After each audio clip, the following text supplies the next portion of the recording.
When CapitaLand Invest CLI was spun out, its NAV was $2.82. Management's rationale was that REIM, real estate investment managers, are valued differently in public markets from property developers, and normally they trade at a premium. That's what CapitaLand hopes to morph itself into. Now, if we look at this chart over here, you realize that a cross-section of REIMs were found to trade at 2.9 times their NAV and around 21.8 times earnings. That is substantially where CapitaLand was as a developer.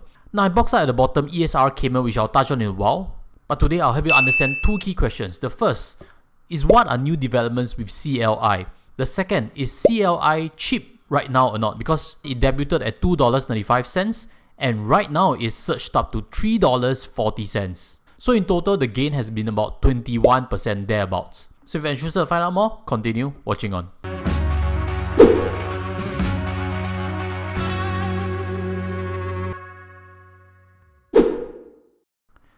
Hi guys, welcome back.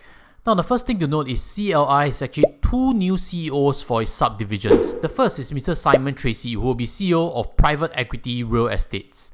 The second is Mr. Patrick Bucock, who will be CEO of Private Equity Alternative Assets. Both of them seem to have some pedigree. They come from competitors such as Brookfield Asset Management, and probably they'll be able to bring their know-how in real estate fund management to CLI and hopefully grow the AUM, because that's going to be crucial to valuations in the future. And with that out of the way, let's discuss on the fun part, which is whether CLI is cheap or not. And before I get there, invite you to smash the like button early because it's taken our team hours to produce this content for you, and invite you to subscribe, especially if you'd like to find out more on updates regarding Singapore listed shares. To decide whether it's cheap, we need to see the newest numbers from CLI.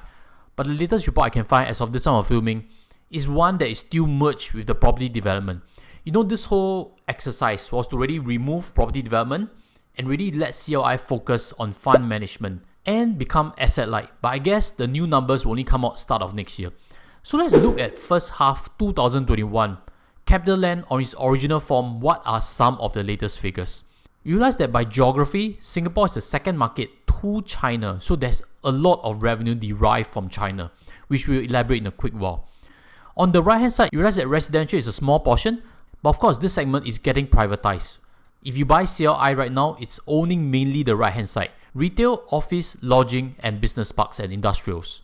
As of now, we can't quite see the revenue figures yet, but I've actually found some analyst report which I'll touch on with you in a while. The key part to understand is Mr. Andrew Lim, who is Group CFO, has actually mentioned that CapitaLand Investment CLI is actually not a full REIM. They are a hybrid, simply because they own a lot of REITs in Singapore, correct? They own all the biggest REITs like Ascendas and CICT. And some have suggested that because of the structure, it's actually not tax efficient. You know, when we buy CICT and Ascendas, we own it as an investor, there is no tax. But when it's paid to CLI, the dividends will actually get taxed as income.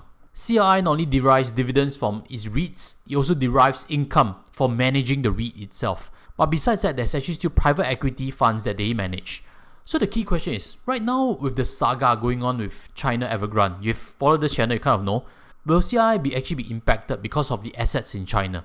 In this chart, you realize that 37% of REAUM is going to come from China.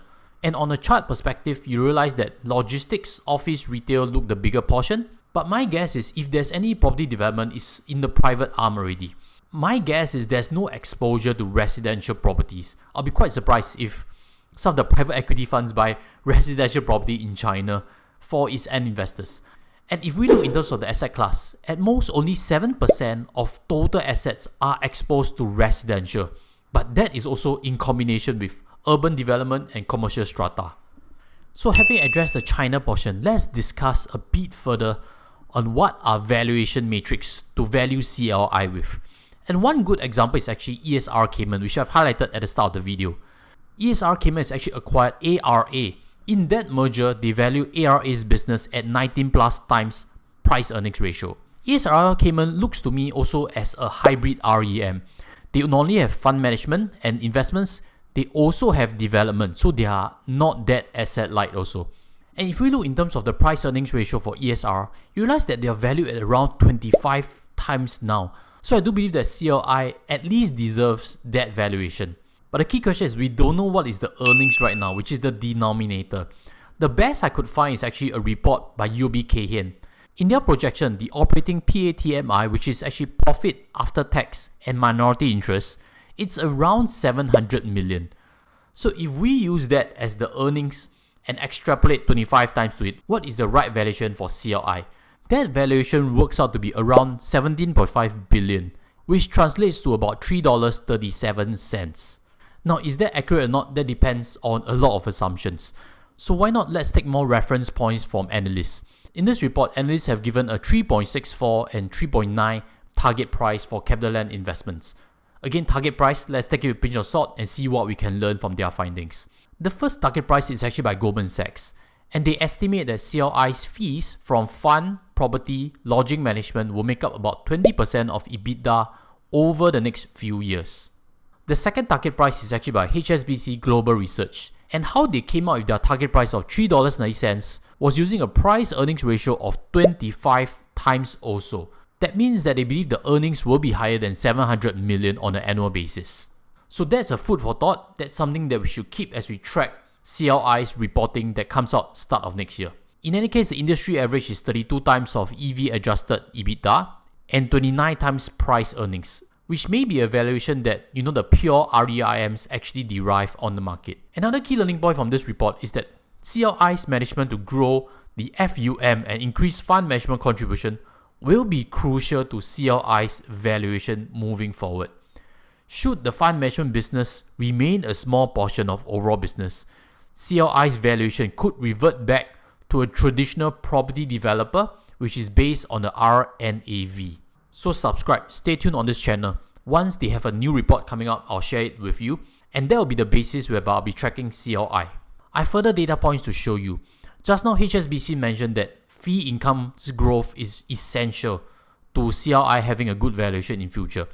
And if we see in terms of fee income by quarter, you realize that the growth of the fee income looks to be very strong, about 20 to 30% quarter on quarter. And the large part of fee income is actually from private equity funds that have exposure to Chinese properties. But when you buy CLI, you have to understand that they have a lot of interest in growing the lodging business. Lodging business is the Escort brand, the Citadines brand. And because of this pandemic, the lodging business has suffered quite a bit.